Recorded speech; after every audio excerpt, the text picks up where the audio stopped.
நம்ம Siva optical Chennai D நகரில் இப்போ பார்க்க போகிறது பார்த்தீங்கன்னா பேபி ஃப்ரேம்ஸ். உங்களுக்கு நிறைய பேபிஸ் வந்து உடச்சிருவாங்கன்னு சொல்லிட்டு பேரண்ட்ஸ் கவலை இருக்கும். இது பார்த்தீங்கன்னா அன்பிரேக்கபிளான ஃப்ரேம்ஸ், நம்மக்கிட்ட ஸ்பெஷாலிட்டியான நம்ம கடையில் இருக்கிற ஃப்ரேம் இது.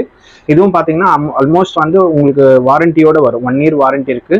இது வந்து கொஞ்சம் ஃப்ளெக்சிபிள் ஃப்ரேம்ஸ், உடையாது. இதுலேயே கலர்ஸ் ஆல்சோ பார்த்தீங்கன்னா 150 to 200 மாடல்ஸ் நம்மக்கிட்ட நிறைய இருக்குது. உங்களுக்கு நிறைய மாடல்ஸ் இருக்குது. உங்களுக்கு 150 to 200 மாடல்ஸ் வரைக்கும். ஷேப் அண்ட் சைஸஸும் பார்த்தீங்கன்னா small, medium, large 3 sizes availability கிடைச்சிடும். இது தவிர்த்து நம்மக்கிட்ட இன்னும் நிறைய கலெக்ஷன்ஸ் இதில் இருக்குது. உங்களுக்கு ஒரு பார்த்தீங்கன்னா டிஃப்ரெண்ட் ஷேப்ஸாகவும் இருக்குது. உங்களுக்கு இதெல்லாம் பேபிஸ்க்கு யாருக்கு பவர் கிளாஸஸ் வேணும்னு விரும்புறீங்களோ ஸ்க்ரீனில் தெரியுற நம்பருக்கு காண்டாக்ட் பண்ணுங்கள். அட் ஹோல்சேல் பெஸ்ட் ப்ரைஸாகவும் பண்ணி தரலாம். சப்போஸ் வெளியூர்லேருந்து பார்க்குறாங்கன்னா நம்ம ஸ்க்ரீனில் தெரியுற நம்பருக்கு நீங்கள் வாட்ஸ்அப் சென்ட் பண்ணிங்கன்னா கூட ப்ரிஸ்கிரிப்ஷன் நம்ம வந்து கொரியரில் கூட அனுப்பி விட்டுருவோம். ஃப்ரீ கொரியர் டெலிவரி சர்வீஸ் தான் உங்களுக்கு. ஆன்லைன் பேமெண்ட் பண்ணிட்டீங்கன்னா நம்ம கொரியரில் அனுப்பி விட்டுடலாம் உங்களுக்கு. தேங்க்யூ.